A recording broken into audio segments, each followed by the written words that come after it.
What's up, fans of Insiders of Omaha? It's Tyson and Christian here, bringing you one of our favorites and one of our partners, Greg Acero with the Acero Mortgage team with Fairway Mortgage. Just a baller of a businessman, and also just has a wealth of knowledge in business and the mortgage space, being in over 19 years. I'm super excited for you to hear him dive into personal, professional, and the mental space of what has made him successful, and how he kind of views the growth mindset and his vision for his own future. I hope you can glean a lot from it. I would say he secretes growth. He secretes growth. Which, if you watch the podcast, you'll see what I'm talking about. Yeah, secretes is an aggressive word that I think you should all hone in on. You should all put it in your vocabulary for sure. No, I think this is awesome podcast. And Greg's not just like, I don't know, me personally being in the real estate space, lenders kind of like, he almost like cringe a little bit. You're like, okay, he's a lender. No, this guy is solid. And we didn't even talk about lending really. Just talked about life and business. And dude's a savage, awesome guy. I think you guys will really enjoy this. Quick plug. As always, if you guys got any real estate needs, Greg's your guy for lending for sure. Yes. If you got any questions on the real estate side of thing, we're happy to help in any way we can. We bring this podcast fully for free. No sponsors, no nothing. All on our own time, our own dime. Yeah. Hey, that's a saying. Own time, own dime. Own time, own. I like that. We're keeping that. Too. Yeah. Make that shirts. Yeah. So if you got anything, hit the link below. Says schedule a call with us. Call us, text us, email us. All our info is below. Without further ado, let's get into the podcast. Awesome. Back on track. Yeah. Because that's just life. Yeah, totally. And then 2, thinking about it. If I only had 4 hours in a day, could I get it all done? And I could, but I have to be really efficient. Yes. But so push yourself to be more efficient with less time. Yeah, 4-hour work week kind of idea. Yeah. And, I think the 4-hour work day is so achievable. Yeah. And so when I push myself to be more, perfect.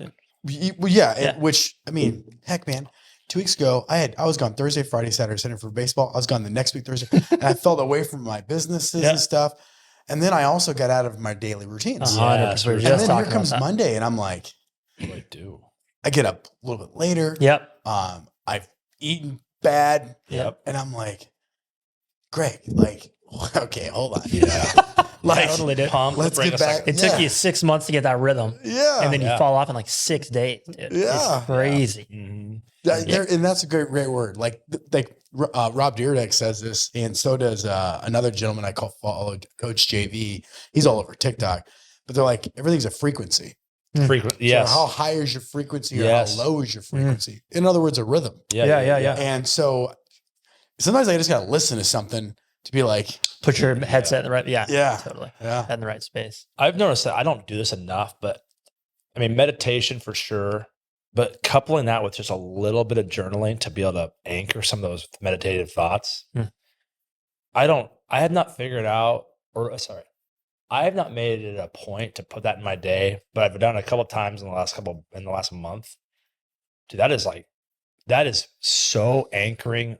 That thing that I thought about and then wrote down, there's been a couple lines that have not left my head nonstop. Like one of them was like, you need to recommit to your wife emotionally, physically, mentally. And I was like, and that like one line sentence has just been like on repeat. And it was because I meditated on it with my family and then I wrote about it and I was like, that has been super top of surface. I was like, there's some power here. I need to figure out how to harness this. And it's crazy how much when you do that and then you focus so much on it, it does improve, which should be like standard. Yeah. But it really does improve. Yeah, it's true. So no, that's.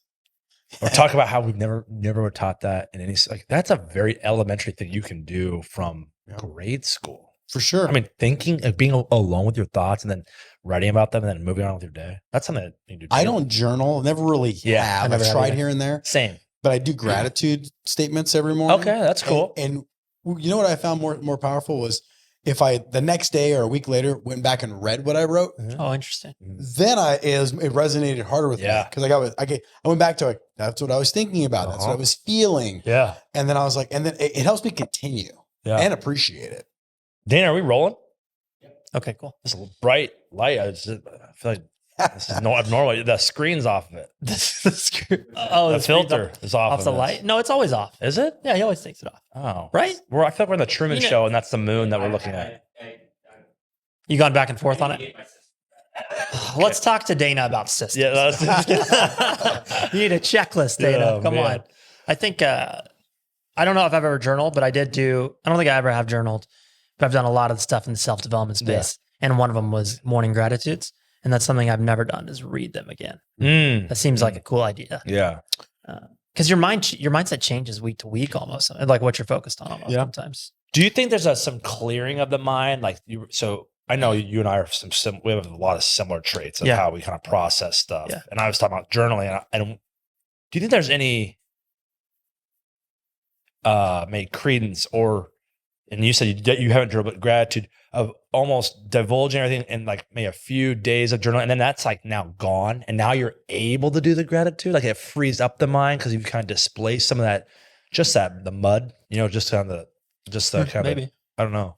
I think we don't know until we try it. Yeah. Someone that I follow lately a lot is Alex Hermosi. Yeah. And he's like, he doesn't play it down, but he goes, I don't gratitude in the morning. Yeah. He has no morning routine. Yeah. No, there is not much to it. He's like coffee, work immediately. Yeah. I love that. Yeah. I plan my day and then go get it. And so it's different for everybody. Yeah, I think that's true. Yeah. You just got to find what helps you tick. Yes. That is my favorite approach. Is like just start, I pretty much always start the day with drink coffee and get on my computer right away. Yeah. And just start doing something.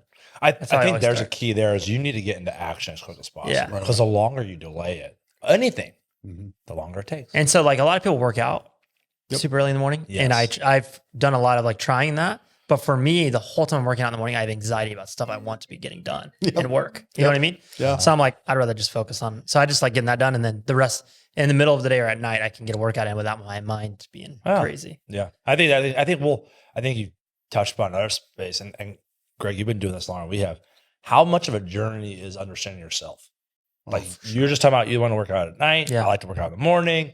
Understanding your own cadence, your own morning's rhythm. Easier though, because when you have little kids, there's nobody. That's why I changed to the morning. Yeah. I think I have to do morning. I used to be a night person, had kids. All of a sudden it was morning only. Yeah. Because by 9, 10 o'clock at night, I want to hang out with my kids. And once they went to bed, that's my time with my wife. Exactly. Yes. And that's the only time we get. Exactly. And if I go work out at night, I come home, I don't want to go to bed. No. I'm still pumped up. 1. Yeah. Yeah. And I'm like, man, I got to get up. Yeah. So going to the morning was better. And what I appreciate now is I get up earlier, but by getting up earlier, that's my time.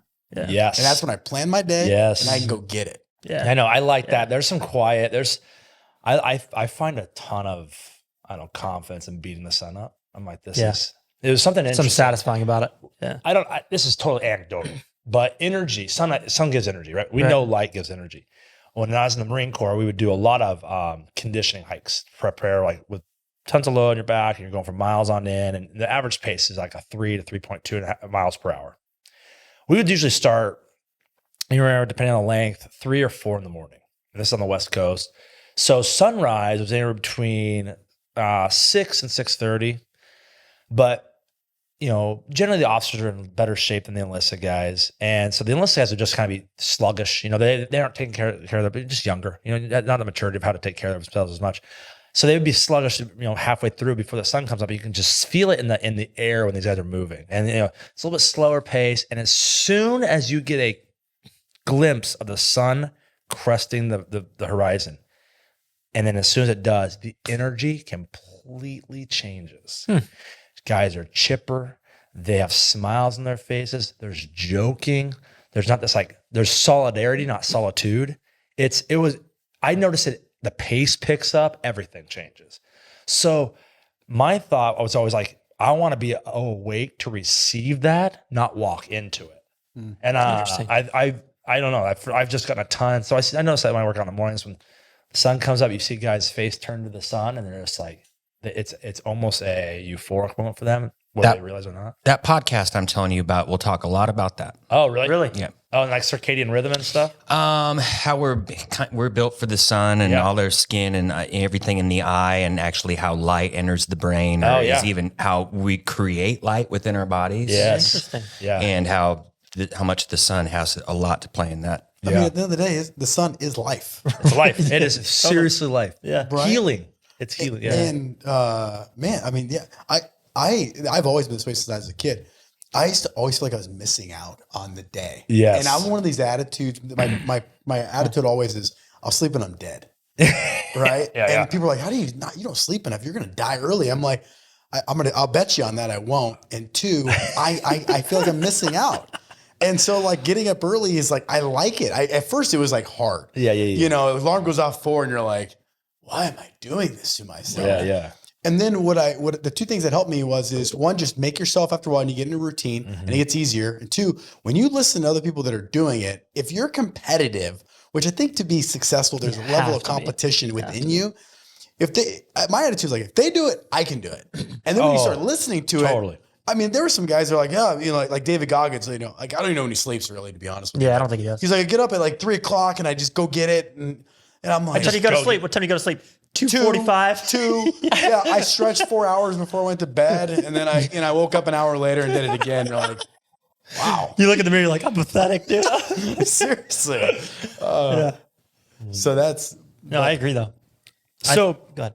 Kind of changing subject. Just curious. So Fairway Mortgage now how long have you been doing that? How long have you been with Fairway? Fairway been they're coming up on 5 years. Nice. Yep. So from what I've heard, I feel like you really feel like you're starting to hit a stride.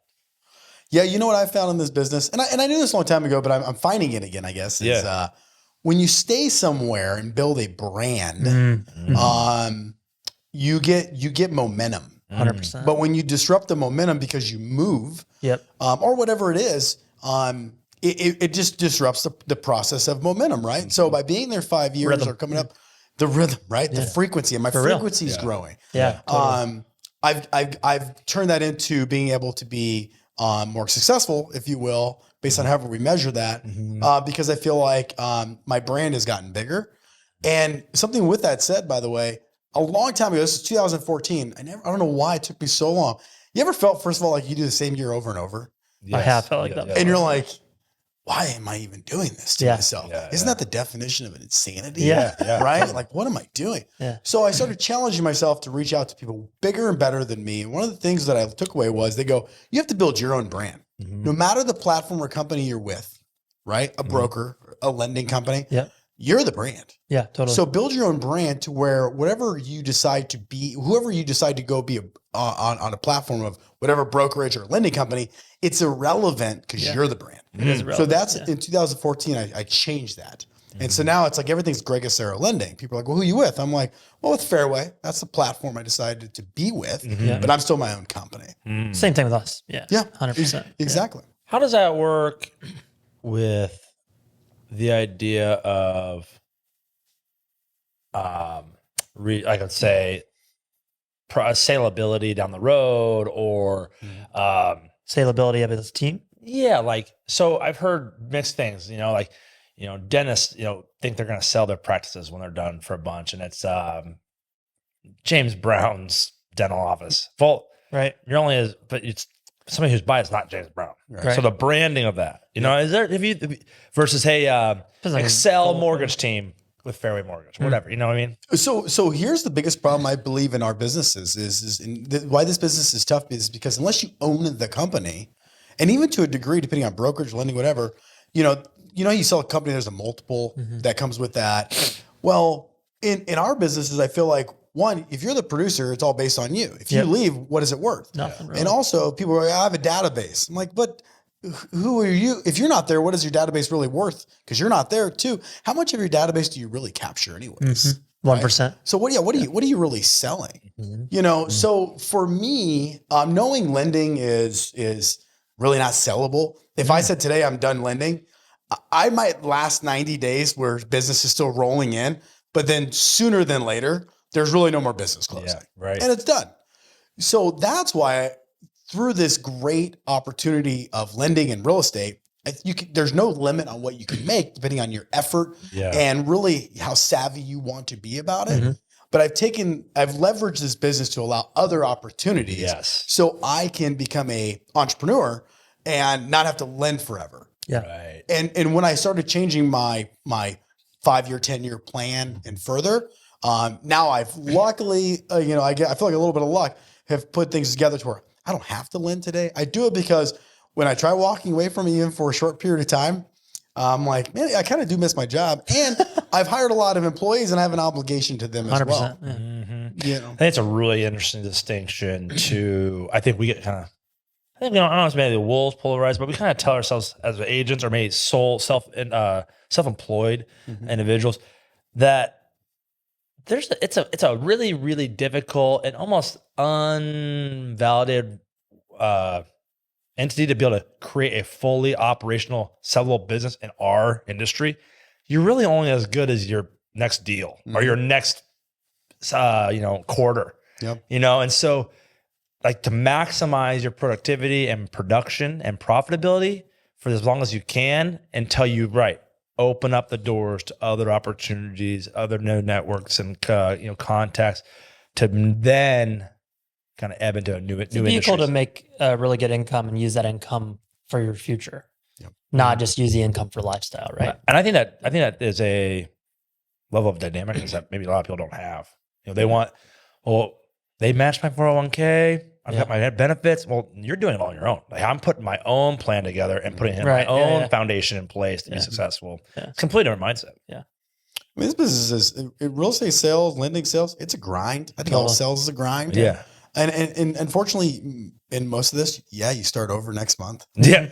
Like back to zero. Yes. So when you do that for a long period of time, you appreciate it. But I think by networking and meeting other successful people, especially in other spaces, you can realize that successful in this space is a beautiful thing.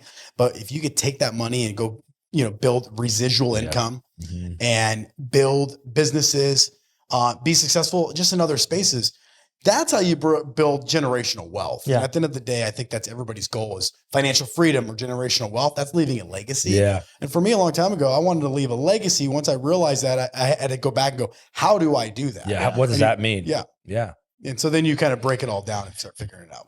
Who'd you bring into your world to kind of have that conversation? Was that a self conversation? Do you have a couple of buddies that, kind of in the same path, you're significant other? What did that look like?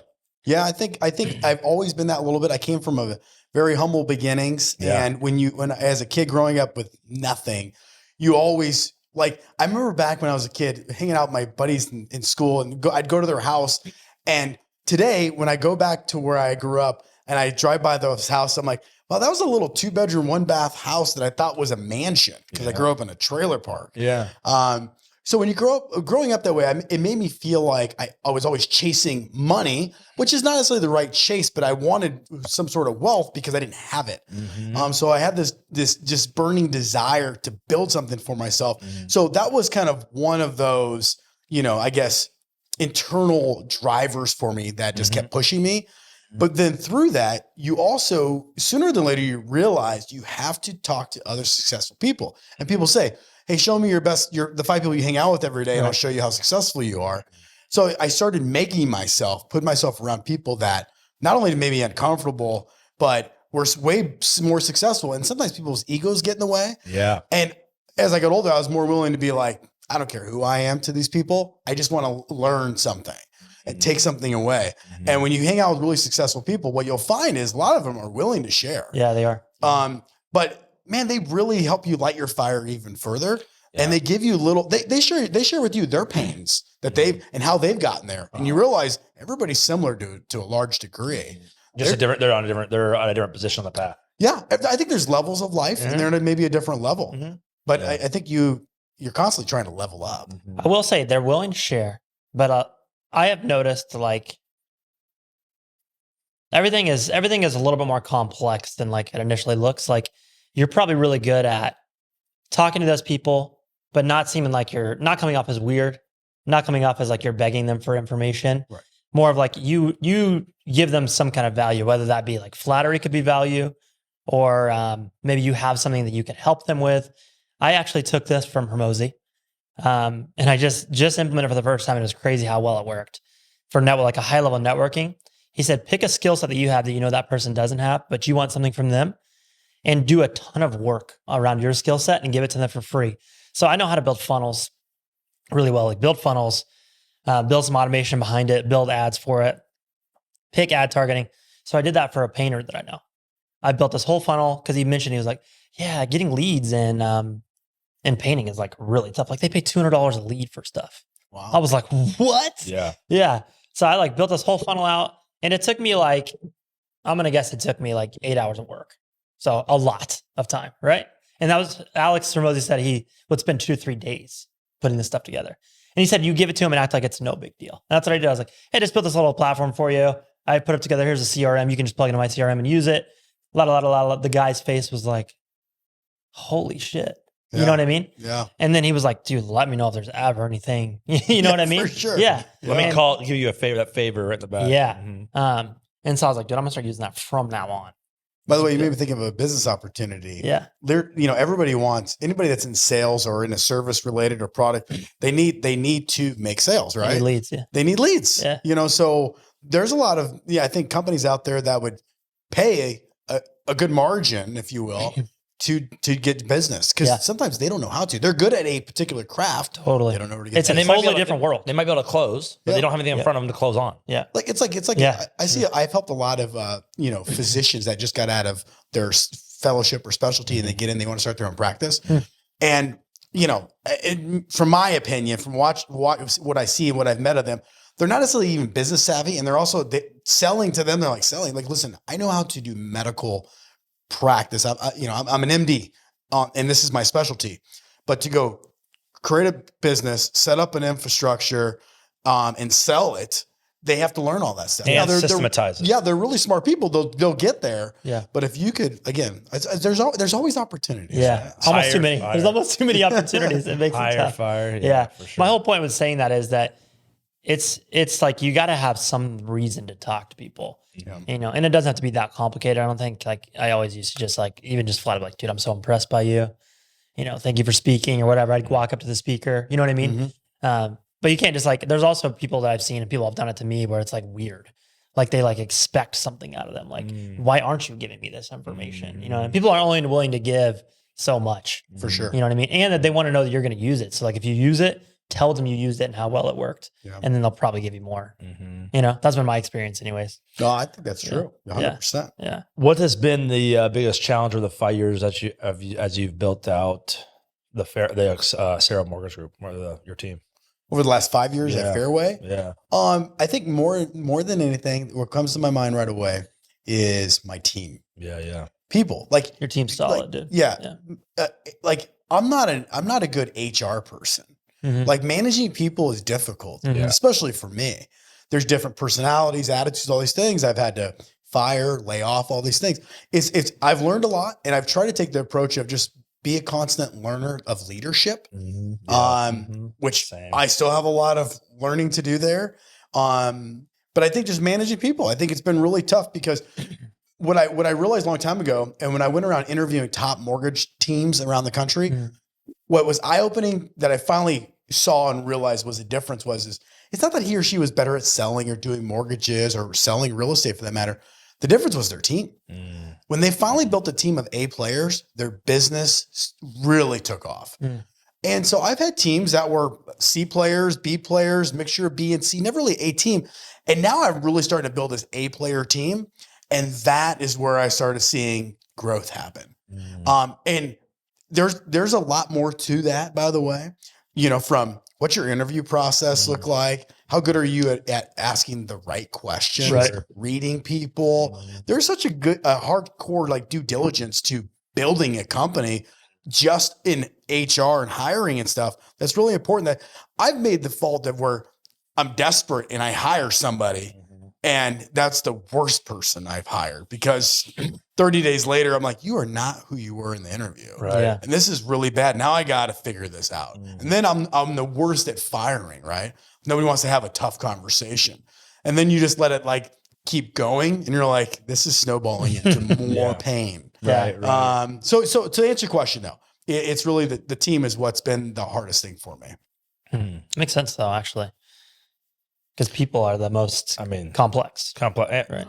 As you said, you can meet one person who they are for a couple weeks and they're completely different 10 weeks later. 100%. Yeah. It's really tough. And when you're trying to build a business, at the end of the day, sooner or later, either you're going to be a sole proprietor or you're going to be a business. Yeah. And if you're going to be a business, you got to leverage people, right?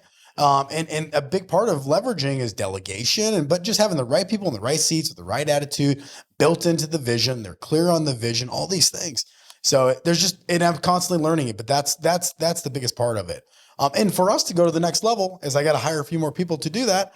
I got to hire the right people. And now I got to consider too, is this the right person for the team? Not just for me, but for the team, right? True. To fit in with everybody else, right? Yeah. That makes sense. Makes a big deal. So as you start to kind of build out some different pieces and actually different industry stuff or some stuff that's kind of, what's kind of really exciting you, looking forward like 12 months down the road as you start to build out even more? I think most excited for me and the team lately is a lot of the new relationships we've established. Yeah. It's been really fun. Yeah. When you get some momentum, you get confidence. Totally. Right. And so your conversations change. Yep. The results change. So that's been really exciting. But I think what we're most excited about is this market's really become tough over the last 12 months. Mm-hmm. And I know the market is very cyclical. It just goes through these times. Mm-hmm. And I've been doing this 19 years. I've seen a lot of different things. Yeah. We're excited for what's ahead because I don't think it can get much more tough than it is in the mortgage market right now. Mm-hmm. So when that improves, be it if rates go down, more inventory, whatever that resolution is, we're excited because there's more opportunity to help more people. Yeah. So that's what we're excited about. Here's what I found. Oh, and even Siri's excited. Siri's hyped up, dude. How have you balanced working on so many different capacities? I mean, how have you balanced that? Well, yeah, different businesses, family, kids. How do you manage that? We were talking about this earlier. It is being real clear on where my time is going to be devoted to, not wasting much time. And honestly, guys, I mean, I'm definitely far from perfect. I can get off the rhythm, right? Totally. Here and there. But I think the biggest thing is making my time in the morning to be clear on what I need to do for the day. And I've already thought about it the day before. Yeah. But I'm just kind of cleaning it up, ready to go for the day. And somebody showed me a way to make a priority list a long time ago. But part of it is we can all write down 10, 20 things I need to do today. Yeah. Usually. But you're probably not going to get it all done. Right. So what is truly what's the one thing, as Gary Keller would say? Yeah. What's the one thing? I have to do this today. Yeah. And I'm choosing that because it is truly going to move the needle the most in my business. It's a priority. But out of that list of things, what are the things I have to do? But also then, because I have a team of people that I can trust and rely on, what can I delegate to? Yeah. Right. And the better I've gotten at delegating and leveraging, I can get more done because it's all getting done, but with not just me doing it all. Totally. And that's super powerful. Mm-hmm. When I hired my first assistant, I didn't realize what I was missing until I did that. Yeah. And then once I got her really in line with me and we had this high level of kind of just synergy, there was stuff getting done without me even asking, but she knew she had to get it done and she just helped me. But now, I mean, essentially I'm getting, 80 hours of work done in 40 hours. Isn't that awesome? Right? Yeah.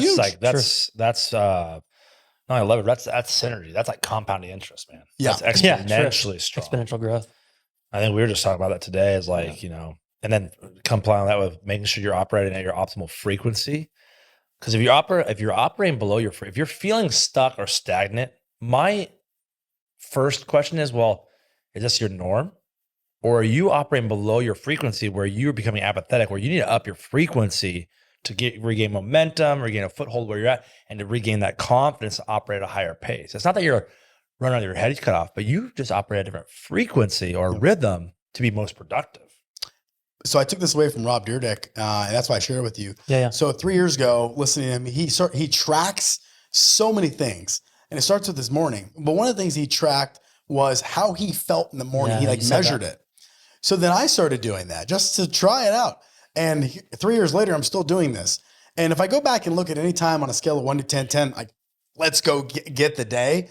Anytime I had like a 5, 6 or something like that, I mean, there was a couple things. Either it was Friday and we had people over, went out and we drank. And next morning I drank too much. Right. And now I feel like crap. You're a 3. And I'm like, let's be true. Like it's a 5. Yeah. Because my motivation right now is honestly, it's only to feel better. Yeah. That's just the reality of it for me. But then when I look at when I have my runs where it's like 10, 10, 10, 10, 10, and I'm kicking ass, I'm so focused on everything is high frequency. Yeah. I'm like drinking, not even really interested. Yep. Working out every day. Sometimes it's second workout just because I let's go for a run. Yeah. So if I wish I could do that every day. I feel like people are like, be routine, be robotic. I'm like, man, I guess I suck at that because I can't do it every day, but I go on my runs. Yeah. I was actually talking to somebody earlier in the building here, and we were talking about 90-day runs because if you ask me to sprint for a year, I'd be like, I don't think that's possible. But if you ask me to sprint for 90 days or go attack this project or whatever it is for 90 days and then take a week vacation and then come back, we have a new project for you. I can not only manage that within my mind, but my body can't too. I'll give you the best 90 days because there is light at the end of the tunnel. Right? Interesting. Yeah. But if you said, hey, let's go do this for a whole year. Or for the rest of your life. For the rest of my life, that to me seems unmanageable. I think that's I never thought of it that way. I think that's interesting too. Just the fact of think about how Americans generally holiday. Mm-hmm. You're given 2 weeks a year. It just blows my mind where we kind of live in a society where we usually work for the man, and it's hard to take off time to go to the doctor's office or a dentist's office or an appointment because you have to ask for permission from your employer. Right. Whereas I'm going to save up my 2 weeks that I get of vacation. Like, you're not getting the best out of that employee. That employee is running on 60%, 100% of the time. Right. There's no rest of rejuvenation for them. Whereas in like a European culture, they get 2 months, or a month off of vacation time because they get time to like. Don't you think that maybe I think I agree. It's like most people are that way, especially if you're in a job you don't like. Yes, absolutely. For sure. Yeah, mandatorily. But I feel like for me personally, and I feel like you guys are probably a little bit this way, I don't necessarily need like time off like that. I just need maybe one day a week, but there's not a day that I live personally that I don't do something. Right. Personally. Do something. Like it makes me go crazy. Like if I'm not at least doing some kind of exercise or I do something work related personally every single day. I told my wife that I hate taking time off. I hate it because it gets me out of rhythm. That's if you do a 90-day rhythm with a break, 90-day rhythm. That might be nice. That's a different concept. If that's the plan. And also that 1 week off, what are you doing? It's not for us. It's not, hey, I want a staycation. I want to do nothing. No. That's I'm not interested. I'm not doing that. That has maybe I was doing activities or doing something like I'm going to have new experience somewhere, exactly. and it's that's exactly right. Yeah. Or maybe like alone time with my wife somewhere, like something like that would be cool, but not like just like you said, just chilling on the couch for the week, bro. Yeah, you gotta. I have to get up. That's probably one of the main reasons why I work out right away. Is immediately it gets me something. It gets me a win right away. Yeah, gets you. Hey, checking that box. That's why I make my bed. Yeah. Hey, did that one thing, small win there. Yep. Hey, and then I come home to at least something put together. Yep. Some sort of organization. Totally. Even though I'm pretty scatterbrained as it is, there's. But no, it's important. Like that's that morning routine that my love was talking about. Yeah. Drinking water, making your bed. Doing all the little stuff in the morning is like a big deal. Well, ideally, even on vacation, that's what I want to have some resemblance of some of those key pieces 100%. Of me to feel good during the day. Yeah, how many times? I mean, I'm sure we all done it. You go on a vacation, you still work out. Yeah. I'll still get up in the morning and go for some kind of exercise. Yeah. I can't do it. I'll go crazy, dude, if I don't do something. 100%. Like I need to sweat. I feel better when I work out. I mean, it's scientifically proven. Like your body is releasing endorphins. Endorphins, heart rate, everything. But that morning routine, I think people are people of habit, and I know that's cliche, but that's the routine in life. And I think like if you have a routine, it helps you be not only more focused on the particulars that helping you get where you're trying to go, but also that's a feel good thing, just like the sun. Yeah. It's a feel good thing. That activity. And also the less I have to think about doing something because it's just routine. Dude, that actually is less stress. Oh, less stress. You there's no negotiation about it. That's what we're doing. That's what we're doing. Yeah. It's kind of, I think a lot of us trans, hey, we just get up and have a cup of coffee. That's just there's no thinking about it. You're not anxious about drinking your coffee in the morning? Another thing you have to like make, it's something you have to fill out a list for. You're totally right, dude. Brushing your teeth. Think about this. If you said, you know what, I'm going to start getting up, and I'm just going ridiculous, but I'm going to start getting up at 3 a.m. At the beginning, you're going to be like, this is kind of tough. But once you start doing it, you do it. And then from there, if you the first hour was getting all your day prep, meditation, water, and then you go work out. After a month, you wouldn't know what else to do. Yeah. You would honestly never set the alarm again and you just wake up and it's 3 o'clock and you do what you do. Yeah. And then if you took a week off from doing that, you'd feel like shit. Yeah. Mm-hmm. Yeah. It's like a loser. Yeah. 100%, dude. How do you get out of a bad rut? Have you ever found yourself like you actually have an aha moment and you're like, God, that's not serving the goal here. How do I reset that? Get that out of my way. You ever had that? 1,000%. Far from perfect. Always trying to be a student of the game. Yeah. Be in soldier mentality type of style. but definitely have my moments where I get off routine for whatever the reason is. And what I found helps me is, and I don't know if this is Rob Dyrdek or who told me this, but it's mental conditioning for me. Mm-hmm. I have to listen to something that is going to put me back in that mindset of, at that moment, honestly, like get me fired up, almost pissed off. Like, what am I doing? Mm-hmm. Like, why did I got everything good is going. Mm-hmm. And now I'm allowing it to deter my, like teeter off the path a little bit. Like, why? Mm-hmm. And it doesn't make you happy when you think about it. So then for me, it's just kind of autocorrect. Mm-hmm. But I need the mental conditioning, which starts with listening to something that's going to be positive and really kind of, I don't know, in a way, for me, light a fire under my ass. Yeah. So you have kids that are in sports. 2 kids, 2 boys? 3 kids, 2 boys and a girl, 10, 8, 2 boys, and then the daughter is 3. So, as these kind of kids are starting to become way more aware, especially going to sports, there's some really instant feedback stuff.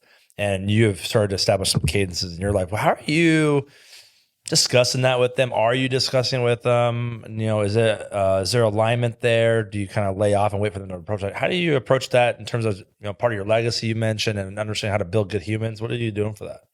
Yeah, it's actually really important to me. So one, I think your kids see a lot more than maybe we may think, or at least I thought. They hear and see everything, right? So you gotta be aware of that. And they see more than they necessarily even hear, right? So you have to be a leader in your household if you want to build leaders. Mm-hmm. And over time, as I've matured in my life, I've not only realized that more and more, I've tried to every day be a better leader, right? Mm-hmm. Now, does my kids see that, hey, dad seems pretty successful. He talks about these things. He shares things with me, but I also see my dad have friends over and they're drinking beer, but then it's a conversation when the time is right, when they're old enough, right? Yeah. You have a mature conversation with them because they have questions. They always have questions. Yeah. They're always learning. It's just letting so many questions, but it's just letting them learn, like, hey, at the end of the day, what I want you to know is, like, I get my shit done, right? And I'm constantly challenging myself to be better. And I'm going to challenge you to be better. My job, and for me, this is what I tell my oldest son, I've had this conversation. My job in the world of the day is to be your dad and make you prepared for this world. And knowing that this world is not a place that's going to just hand it to you. Great point. You have to go get it. Yeah. And it's going to constantly challenge you. You're going to have setbacks. You're going to fail, but you have to continue to try to get whatever it is you want, that place of happiness for you. And there's a lot of things out there that are distractions, and choosing your friends wisely. It's a big thing. Letting other people's thoughts and opinions not matter is really important to tell that to not following the status quo. Yeah. That's really hard, especially young, So but I think it all starts with being a leader, because just like coaching or anything, you can't be a business leader and have people that want to follow you. How are you going to be inspiring if you're not doing it yourself? It's impossible. Yeah. So that's something I really focus on, is trying to be the best leader. Have you ever intentionally let your kids see you fail so they can see you react to it? Oh, I'm sure they have, because I have failed. Yeah. I feel like a lot. And so they definitely, I'm sure I've seen it. I've never necessarily asked that question, but I know they've seen it because I try to be transparent for my kids, right? And I do a lot of business out of my house. Yeah. So I know they see these things. I would love if my kids were here and you could ask them these questions. Yeah, that'd be cool. That would be cool. interesting to hear what they had to say. Yeah. But I know they've seen me fail. But I'm definitely the one that is always like, and I'm this way because I want to be this way for others. But like, no matter what, you're going to fail. Realize that and know that you're just going to get up and try again. Yeah. Like, you're always going to keep trying. The day you quit, it's over. That's the day you failed. Yeah, that's when it's over. So like, so I just constantly push that, that messaging to my kids, but again, live it myself, I guess. I'm going to switch gears because I had this question. I've been thinking about it for a while and I don't forget it. Before you talked about I think you said your 5, 10 and longer term goals. What are those for you? Oh, wow. So my 5-year goal, which really started when I turned 40. So in college, and my wife and even my friends laughed at me. I said in college, I said, when I'm 45, I'll retire. And, how old are you now? I'm 40. I'm about to be 40. Well, no, geez, it's already, see, time flies. I just turned 42. Yeah, I just turned 42. Okay, yeah, 3 years. 3 years. Yeah. And, but I said that in college, and I remember saying that. I remember the classroom, I remember the day I said it, because we were talking around that, and it was like a financial class. So when I turned 40, I said, I'm going to be able to retire when I'm 45. Now, will I? I'm not saying I will. I'm the type of person, like, I'll always do something. But I want to do something that I'm really passionate about, that I'm making something better, but I do it because I want to, not because I have to. 100%. Right? That's the difference. Yeah. So my 5-year goal was to be able to not have to do mortgages at all, because I don't have to. If I do it, it's by choice. But I've built other opportunities and built other things to allow my legacy to grow and have income that comes from all this, that it's a matter of choice of what I do. Yeah. And the 10-year plan is honestly to where I, by that time, have built generational wealth. I think there's 5 levels of motivation in life. And the first one is survival. Like we all do. That's the motivation. I just got to survive. Right. The second motivation is stuff. You're motivated by stuff, which is crazy. You see a lot of people at this level. They finally start making some money, and they want the nice car. Look at me. I look rich, right? You see it all over social media, right? The third level of competition, of motivation is competition. You compete to be better, right? You put yourself around people. So you've got stuff. No longer does that necessarily make you happy. You just want to be better, so you compete. The fourth level of motivation then is financial freedom, which very few people get to. Financial freedom to me is like, I have enough money coming in every day, every month, to where that works for me. I don't have to worry about it. I don't got to think about anything that I spend money on. I can have whatever I want to have. Yeah. Right. And then the fifth level of motivation is legacy. And that to me is generational wealth. So I look at that, and that's where my 10-year plan was, how do I get to legacy? Yeah. So that's the plan for me. And how do I get there? To answer your question more specifically is I'm going to build businesses. And one of my next steps is I want to create a private equity company. That's where I see a lot of wealthy people go. Cause private equity interests me a lot. I like the idea of being able to find companies that not only are necessarily failing, but successful companies that have a great idea but don't know how to scale, and help become a partner in their business to go to the next level. That's to me is like a serious level of interest for me. That's awesome. Yeah. So that's the 5-year and 10-year plan. Did that develop once you started meeting a lot more people that were at a different level than you? Yeah. Yeah. Really sort of change. Yep. And I'm so competitive that when I see other people that I've met in that space alone do it, I'm not judging him or her, but my attitude is like, well, if they can do it, I can do it. 100%. Right. Yeah. So then it's just understanding it. So then you see, like, I go probably a step further mentally. I'll be like, dude, I'm way smarter than that guy for sure. For sure. You know what I mean? Like and I have met people like that. Other people, I'm like, that dude's way smarter than me. But you know what I mean? But sometimes you meet guys and sometimes they're like so not there mentally that they just do stuff and it just make it happen. Oh, no, that was what the maker, she was like, I just do it.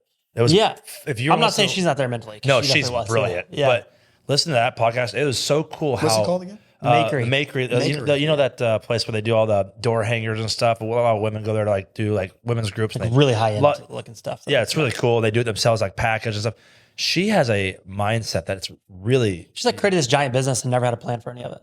And it's the opposite of what we're talking about. And it works. I was laughing when she was in here because I was how do you have no plan for this? It was cool. Crazy. She's an architect by school trade, but she just has this knack that was like beautiful mind style. Yeah. It was cool. It was very. But I mean, some people they just some people can just overthink themselves into not doing stuff. She does not. Other people are just like, yeah, sure, let's do it, and they just take the action. Well, remember in the mastermind we had I think last month. Yep. And one of the things we were talking about. And somebody told me this, and I believe it for sure now, is the most successful people that I put myself around just in mortgage alone are the fastest implementers. 100%. Yeah, they think of a great idea and they go, hey, listen, I'm going to fail, but I'm going to figure it out and I'll get where I'm trying to go. And they just start going. And that's when I realized being the fast implementer is the ticket to success and being willing to fail too. And then once you implement, recognize, and then you better the outcome. Like, hey, okay, do it. And we do it again. We do it better. However, I will say something I've done in the past is I will implement really fast, and it doesn't work in like 30 days. I'm like, on to the next thing. Yeah, on the next That's thing. tough. That's what I'm bad about. So like I had to teach myself to be like, try it for like 6 months. Or a real try. Play And constantly try to get better, not just try the same thing. Yeah, that's hard. You know what I mean? Yeah, that's really hard. Yeah. Because everything works. Back to After that a lady while. at the makery, by the way, Yeah. something that stuck out to me right away is she had no plan, but she's built this giant business. Like, that's passion. Yeah, it's That's cool. exactly what it is. Super Yeah. cool.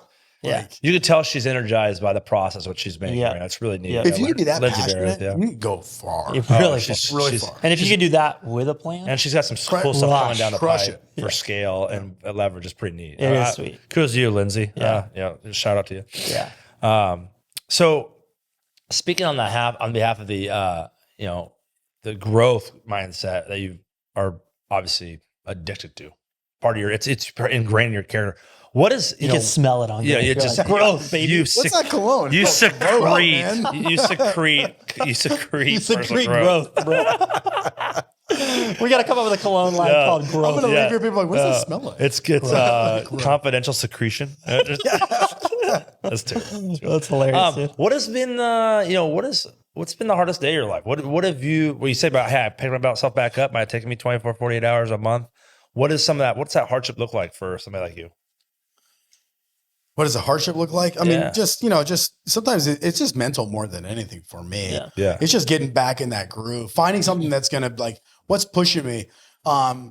There's days where I have certain things going on that I'm working on a project or a new investment, and that fires me up because I can't allow it to fail. Oh. But sometimes I don't have something going on, and I'm kind of in this idle state.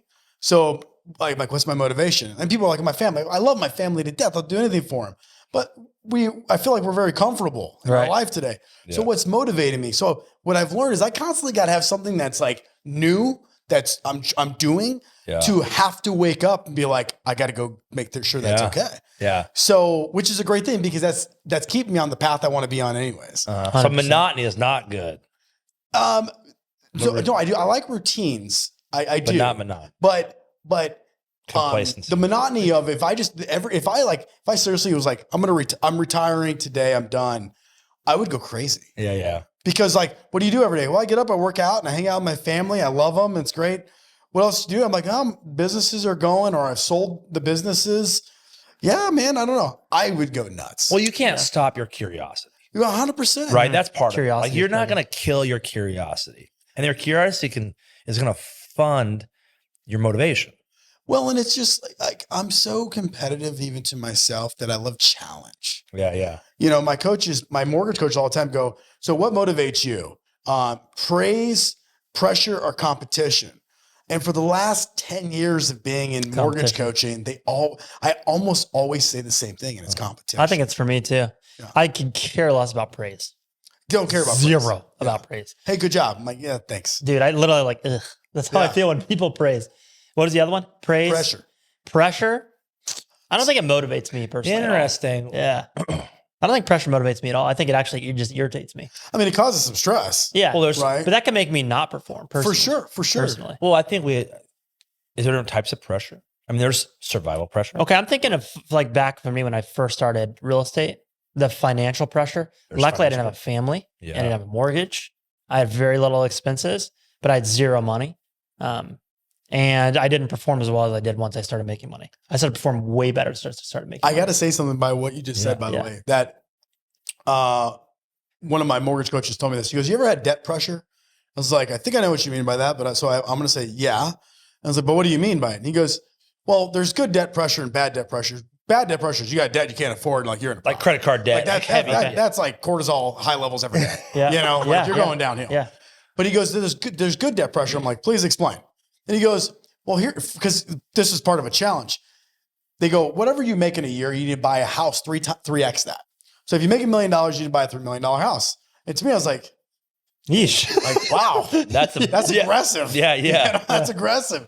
And I'm like, I don't know if I could do that. And So I bought a $10 million house. Yeah, and he I goes- said, let's he goes- 10x it. He goes, but that's good debt pressure. And again, other people might take this certain ways. But the thing is we refuse to fail. So if you take on a house like that, Okay. I think you're not going to fail yourself or your family. You're going to figure it out. I know what you're saying, and find a way to make it all work and go above that. And so I think there's a positive comes out of that. But you know what's funny? After 2 years of mortgage coaching, I finally looked at my income and I went and bought 3x my house. And so how expensive was your house? No, so it was about a year later. I was like, I'm making even more now. I was like, this worked out. Now, I didn't have other bad debt because the first thing is get rid of all of their debt. Bad debt, yeah. But at the end of the day, there's certain debt you can have that can either make you money, which is great debt, or there's not bad debt, which is your house you live in. Right. So that's how they kind of explain it to me. So that's I don't say it's good or bad, however you look at it, pressure, but it's pressure because you at the end of the day, if you got $8,000, $10,000 house payment, and you're like, well, I got to make at least $30,000 for the month to be able to pay that, save some money, and live. Yeah. Right. So that's one way of looking at it. No, I like that a lot. I think pressure can be a welcome thing, especially in the response to proper preparation. Like pressure can be a little bit more of a figment when lack of preparation is involved. If you aren't fully prepared, then pressure can definitely come in. But if the moment to succeed is quite large, but your preparation is pretty in line, you feel pretty confident going in the situation, and you're gonna let the chips fall where they may. I'm okay with the outcome. I think that's pretty important too. Is that we can kind of get wrapped around the actions, like, oh my god, this is gonna be really hard. But is it hard because you didn't prepare, or is it hard because it's new, but you do have preparation? Like, you know what I mean? There's a difference there too. I think that's that's one way that if people are when I'm talking, I was like, well, think about your preparation. You're not giving any justice to what you've done already. You've already survived the hardest day of your life. You've arrived. It's not imposter syndrome because you are doing what you're supposed to be doing, and now the opportunity's in front of you. You just got to act accordingly. Right. Like, don't think about it it's not mutually exclusive. It's mutually inclusive. Like, hey, this is part of the process. You're right where you should be.